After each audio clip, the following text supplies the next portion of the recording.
មនុស្សគ្រប់រូបកើតមកដើម្បីស្រឡាញ់និងត្រូវបានស្រឡាញ់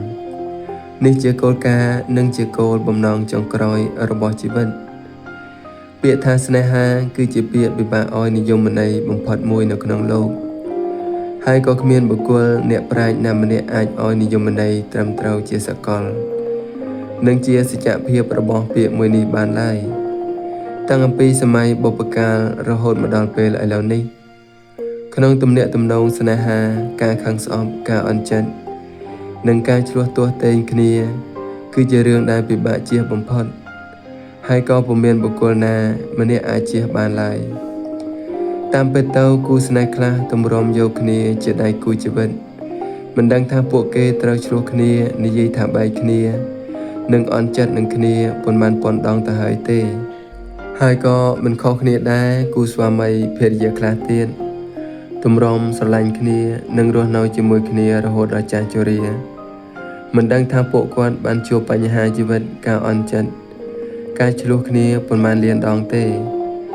សំណួរចោទសួរថាហេតុអ្វីបានជាពួកគាត់អាចក្លាយជាដៃគូជីវិតនិងអាចរួមរស់នៅជាមួយគ្នារហូតដល់ចាស់ជរាបានចម្លើយឆ្លើយថានេះក៏ព្រោះតែស្នេហាបានបង្រៀនមនុស្សឲ្យចេះយោគយល់ចេះតស៊ូអត់ធ្មត់ចេះលើកលែងទោសកំហុសនិងចេះអធ្យាស្រ័យដល់គ្នានឹងគ្នានេះឯងស្នេហាបានបង្រៀនឲ្យមនុស្សស្គាល់រសជាតិនៃការស្រឡាញ់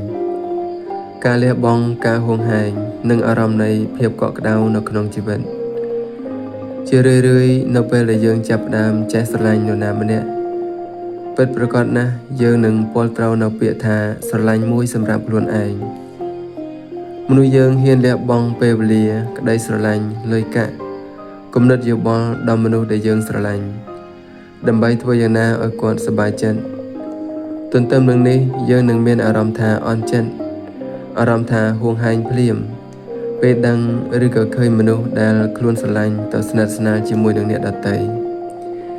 អ្វីដែលពិសេសនោះគឺយើងមានអារម្មណ៍ថាទទួលបានភាពកក់ក្ដៅ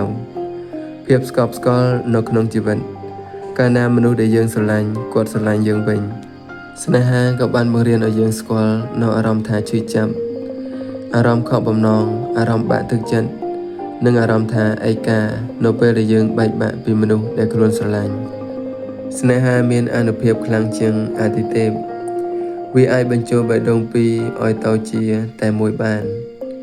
ម្យ៉ាងស្នេហាគឺជាការផ្ដុំនៃចម្រៀកបេះដូងដោយនារីមានមួយចម្រៀកហើយបុរសក៏មានមួយចម្រៀកដូចគ្នាលុះពួកគេចាប់ដើមស្រឡាញ់គ្នាចម្រៀកបេះដូងរបស់ពួកគេទាំងពីរក៏ផ្ដុំចូលគ្នាបង្កើតបានជាបេះដូងតែមួយមានរូបពីរវិញ្ញាណមួយ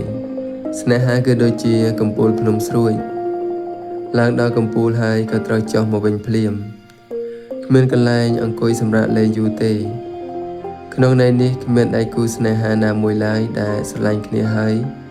ជួបតែសុភមង្គលដោយគ្មានការជ្រោះទាស់ទែងគ្នានោះព្រោះអ្វីព្រោះសុភមង្គលនិងសេចក្តីទុក្ខសោកតែងចូលទៅផ្លាស់ប្ដូរវេនគ្នាជានិច្ចកាលក្នុងទំនាក់ទំនងស្នេហាវាគឺជារឿងធម្មតាទៅហើយ